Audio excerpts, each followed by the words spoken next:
ಬೆಂಗಳೂರು ನಗರ ವಿಶ್ವವಿದ್ಯಾಲಯದ ಸಮೂಹ ಸಂವಹನ ಮತ್ತು ಪತ್ರಿಕೋದ್ಯಮ, ರಾಜ್ಯಶಾಸ್ತ್ರ ಮತ್ತು ಇತಿಹಾಸ ವಿಭಾಗಗಳು ಹಾಗೂ ಕರ್ನಾಟಕ ರಾಜ್ಯ ಡಿಜಿಟಲ್ ಮೀಡಿಯಾ ಅಸೋಸಿಯೇಷನ್ ಸಂಯುಕ್ತ ಆಶ್ರಯದಲ್ಲಿ ನಿಷ್ಪಕ್ಷಪಾತ ಚುನಾವಣೆ ಮತ್ತು ಮಾಧ್ಯಮ ಎಂಬ ಮಹತ್ವದ ವಿಚಾರ ಸಂಕಿರಣವನ್ನು ಹಮ್ಮಿಕೊಳ್ಳಲಾಗಿತ್ತು.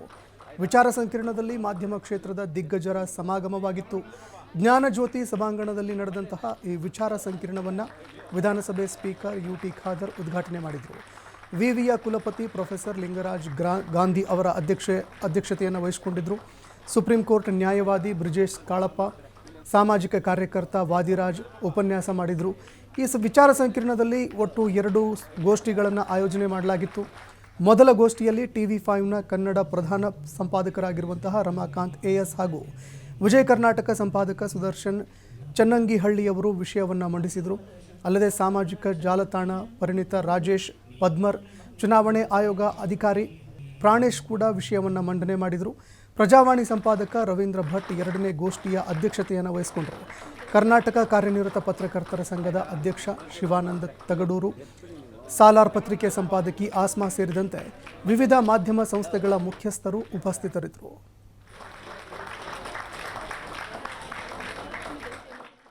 ಅವರನ್ನು ಬೀಳ್ಕೊಡುವ ಕಾರಣದಿಂದಾಗಿ ಅವ್ರಿಗೆ ಕುರಿತಾಗಿ ನಾನು ಶುರು ಮಾಡಿಬಿಡ್ತೀನಿ. ಬೇರೆ ವಿಷಯಗಳು ಇತ್ತು. ನಂದು ಚುನಾವಣಾ ಆಯೋಗ ಅಂತ ಬಂದಾಗ ಈ ದೇಶದ ಸ್ವಾಯತ್ತ ಸಂಸ್ಥೆ ಅಂತ ನಾವು ಭಾವಿಸಿದ್ದೀವಿ.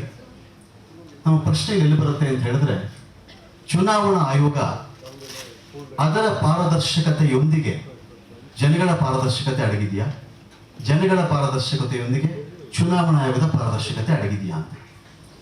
ಪಾರದರ್ಶಕತೆ 90 ಲಕ್ಷ, 95 ಲಕ್ಷ, 45 ಲಕ್ಷ ಅಂತ ಹೇಳಿದ ತಕ್ಷಣ ಸಹಜವಾಗಿ ನಮ್ಮೆಲ್ಲರಿಗೂ ದೊಡ್ಡ ಗಾಬರಿ. ಗ್ರಾಮ ಪಂಚಾಯತ್ ಎಲೆಕ್ಷನ್ ಬೆಂಗಳೂರಿನ ಎಡ್ಜ್ಗಳಲ್ಲಿ, ಬೆಂಗಳೂರಿನ ತುದಿಗಳಲ್ಲಿ ನಡೆಯುವ ಒಂದು ಗ್ರಾಮ ಪಂಚಾಯತಿ ಎಲೆಕ್ಷನ್ ಒಬ್ಬ ಕ್ಯಾಂಡಿಡೇಟ್ ಖರ್ಚು ಮಾಡ್ತಾನೆ 30 ಲಕ್ಷ, 35 ಲಕ್ಷ.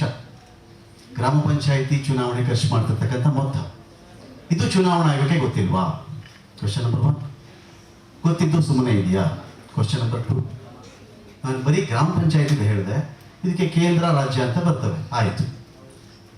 ನೆಕ್ಸ್ಟ್ ಜಿಲ್ಲಾ ಪಂಚಾಯತ್, ತಾಲೂಕು ಪಂಚಾಯತ್, MLA, MP ಈ ಚುನಾವಣೆಗಳು ಬಂದರೆ 150 ಕೋಟಿವರೆಗೂ ಮಾತಾಡ್ತೇವೆ.